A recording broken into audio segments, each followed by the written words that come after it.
Hello, this is Seewing Yee, and today I'm going to go over a recording of a video interview done by the Wall Street Journal reporter. I'm going to share the video with you. And the person who's going to be talking is Jamie Dimon. Jamie Dimon is the CEO of JPMorgan Chase, the nation's largest bank.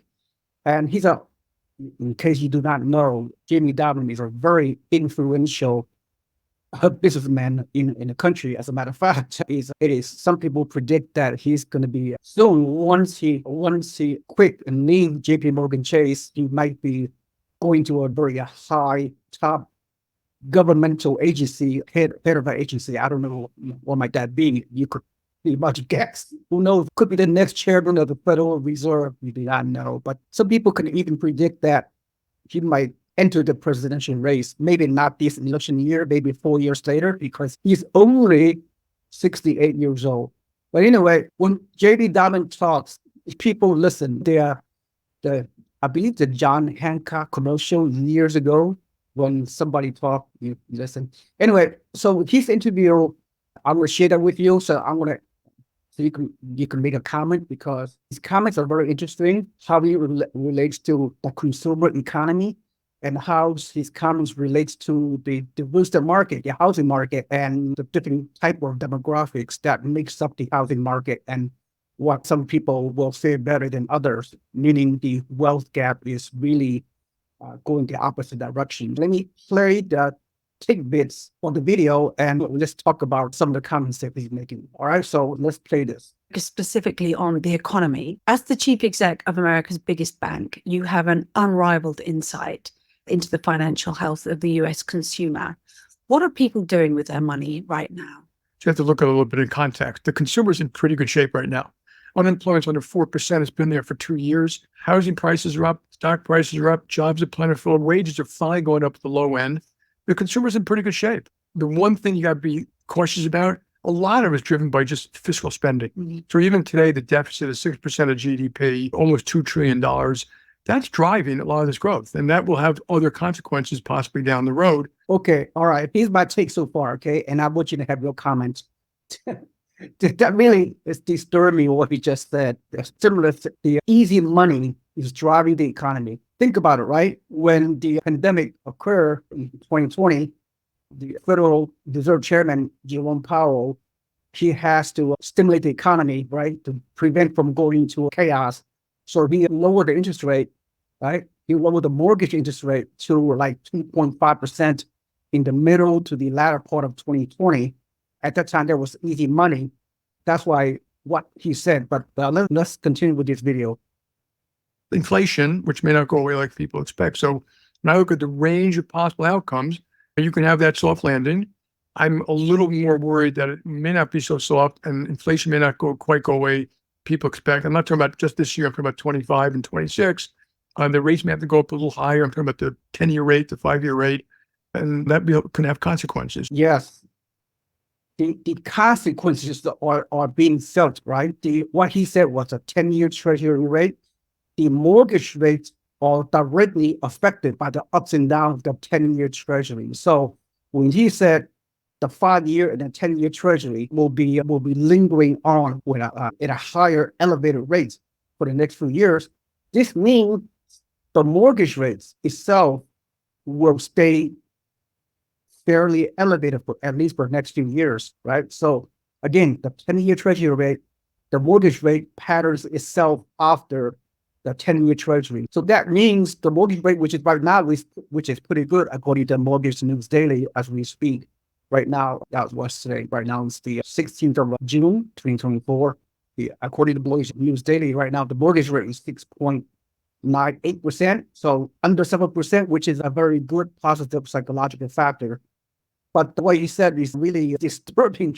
So that's why inflation, Jerome Powell and the Federal Reserve are trying to tame inflation down to the 2% level. 2% level is not happening anytime soon.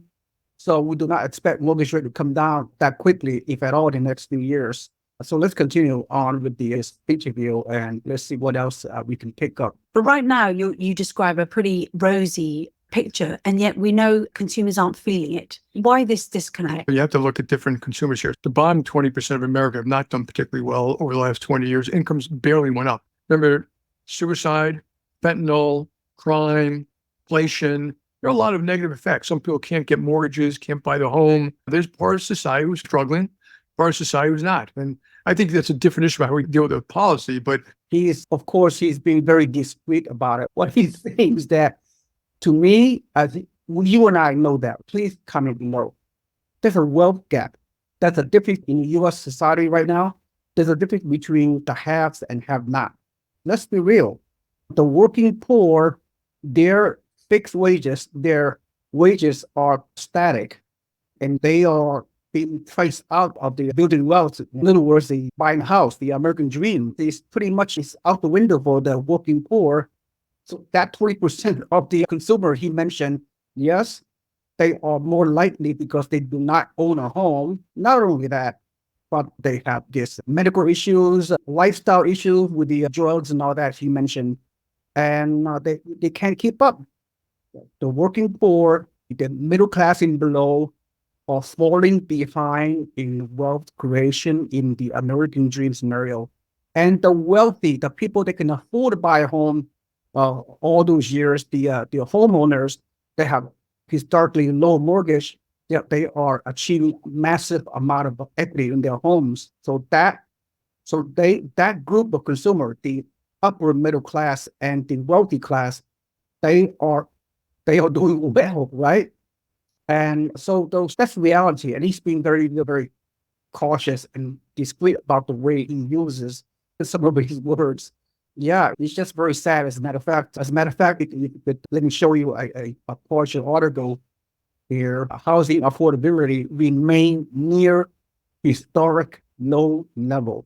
Okay, so I'm not going to go into the detail. You all know what's going on because of our skyrocketing home prices as a result of the Federal Reserve taking too long to raise the mortgage rate.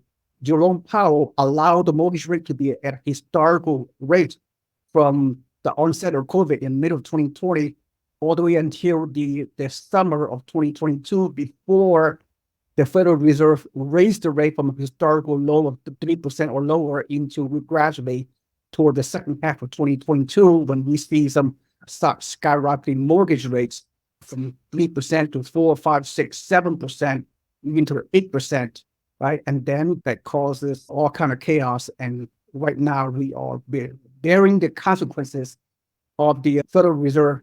Federal Reserve broke the housing market. I'll say it again. The Federal Reserve broke the housing market. They allowed the mortgage rate to be so low that causes the housing market to skyrocket. We're seeing multiple offer situations. We're seeing bidding war during the 18 months from the second half of 2020 to the middle of 2022, when the home prices increased 40, 50, 60%, right, in some markets. And when the mortgage rate shot up back in the latter part of 2022 until now, that create these housing unaffordability. And as a result, I can show you, actually, can share you a screen, but one more time, of the effect of the pandemic, the housing boom. As you can see per Redfin, the Redfin article right here, look at this. The median price of a home back in 2020, prior to the pandemic, were a little bit under the median price of a nation's home is around a little bit less than 300,000.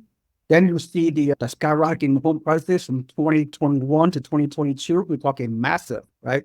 From 2023 and now 2024, June the 9th, for the Redfin report, the median price of a home is almost $400,000 to the high 200s to 3 years ago at the onset of the COVID. Now it's 400K. And then worse, the people, especially for first-time home buyers, they are being priced out of the housing market. So the wealth gap continues to go the opposite direction. Look at 2020, because of the low mortgage rate back in 2021 and so forth, like 3% or even 2.5%, the average mortgage payment around this around 2021. Okay, right here. I'm so sorry. The housing payment. Look at this. Back in 2021, the average housing payment based on our home at the little bit lower than 300K back in 2021 and 2020 were less than 1,500. Now, 4 years later, due to skyrocketing of home prices and the elevated mortgage rate, the average monthly mortgage payment on a medium price home as of today, June the 9th, 2024, is 2,829, almost 3,000. We're talking almost double the amount of mortgage payment.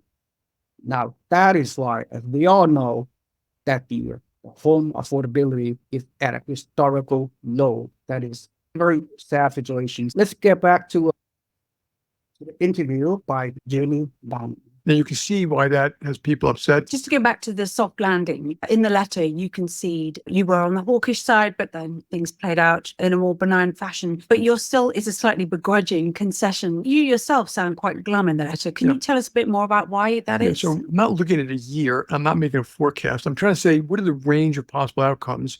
And last year and this year, I would put out the same issues. Huge amount of fiscal deficit, huge amount of QE, a lot of things in the future inflationary, the green economy, the remilitarization of the world, obviously the deficits, which basically aren't going to go away as far as the eye can see, and geopolitics. All that puts me on the side of caution that things may not go as well as people expect. The odds of a soft landing, the market kind of prices in 70%. I think it's half of that. As a business person, I try to be prepared for all of that. Just a little cautious. It looks a little bit more like the 70s to me. And I point out to a lot of people, things look pretty rosy in 1972. They were not rosy in 1973. So don't get lulled to a false sense of security because the today looks okay, that tomorrow's going to be okay. So just trying to separate the two. Sticking with today then, is Bidenomics working? Partially. When you spend that kind of money, you're going to have growth. And we needed some of it, like some of the industrial policy. I think the infrastructure thing is terrific. That was bipartisan. Okay, I think that's enough of the interview. Is that Biden economics working? Then he said partially. I don't know about that. Who's to blame, right? Federal Reserve Chairman Jerome Powell is under Biden's watch, right? So they both share the blame. So Biden economics not really working because they're trying to pivot, they're trying to have a soft landing. And who knows, right? The mortgage rate is up and down, there's a lot of volatility because on the one hand, you have so far allegedly is a healthy economy, unemployment is at under 4%, and the inflation report recently has stabilized and it caused the rate to go down a little bit better than the last few months. But we're far from out of the woods. And if unemployment spike up for any reason above 4%, then we may have some job losses, which will reiterate into the housing market. So Jamie Dimon he mentioned some. So my takeaway, again, as we conclude this, and is that hopefully it's a soft landing. We don't know, and the inflation will continue to be very, very elevated for the next 2 years. So do not expect the mortgage rate to come down too much in the next 12 to 18 months. Yeah, my takeaway is Jerome Powell, Federal Reserve, he took too long to raise the mortgage rate and allow the housing market to rampant back in 2021 and part of 2022, causing this unhealthy housing market to skyrocket. Multiple offers, bidding wars going on, and now the Federal Reserve is trying to stabilize the housing market by making the rates elevated, 7% for the foreseeable future. So again, the bottom line is the working poor, they are priced out of the American dream. Especially what if, let me pose you another question. What if the mortgage rate come down from right now 7% to 6.5% or even 6%? Let's look at this. I want you to think about it for a little bit. If the mortgage rate come down by by 50 basis point, 100 basis point, from 7% to 6.5 to 6%, that will unleash demand for housing even more. Okay, because every 1% should decrease the mortgage rate will allow approximately 10 million people to qualify to buy a house. So if the mortgage rate decrease in the next 12 to 18 months, whatever, like I said, 50 basis point or 100 basis point, like from 7 to 6.5 to 6% or even to 5.5%, the demand will elevate, demand for housing, and people are tired of waiting. There's still a lot of qualified buyers out there. And then it'll break housing again, right? And then you can, because of lack of supply of inventory, according to Redfin, the month supply of inventory is less than 3 months, right? A balanced market is 4 to 6 months. All right. Now we at a little bit less than 3 months. So we're still, right now, we're still at a seller's market. So as a result, what's going to happen to the bottom 20% of the consumers, as JD Diamond just alluded to? They're going to be continued to be priced out. If the mortgage rate come down to 6.5 to 6% in the next few years, and there are more demand of homes than supply, it'll put upward pressure on home prices. If the home prices get higher as a result of the pent-up demand, as a result of the low mortgage rate, then the housing prices will go up even more. And if the working class, middle class Americans already behind the big eight ball in terms of wealth building and their wages not going up versus the inflation, then the working poor are going to continue to be lagging behind. Their American dream is almost, if all this scenario were to happen, the American dream is going to become an American nightmare for the middle class, not just the working poor. We're talking what comprise working class, the middle class, huge. Those people that does not own a home or typically does not have the wealth and the equity that equates to a wealth building. So we're moving into a very uncertain economic and housing market for the foreseeable future. So hopefully things will get better, but I don't know. So I want your opinions. What are your thoughts about what I just said? What is your takeaway from what JD Diamond, from the CEO of JPMorgan Chase, what are some of his comments? Because he's, again, JD Diamond is a very influential person in the business world. When he talks, people listen. Okay? All right. With that said, it's just I want you to hear your takeaway. What are your please comment below. What do you think about my comments and JD Diamond's comments? And you are so in the end, if you receive any kind of value whatsoever from this video, please like and subscribe and comment on my YouTube channel. And also, one more thing I'm going to ask of you, we could just put your email into my website, email newsletter input box, and you will receive more information about the real estate investing and you can become a free member of our real estate investing community. Then you will receive the daily and weekly updated news about real estate investing and free of charge into your email, so you can learn more about how to become a real estate investor so you can potentially achieve your definition of American dream. All right. Thank you so much. This is Seewing Yee. I will see you on the next video. Have a nice day. Bye-bye.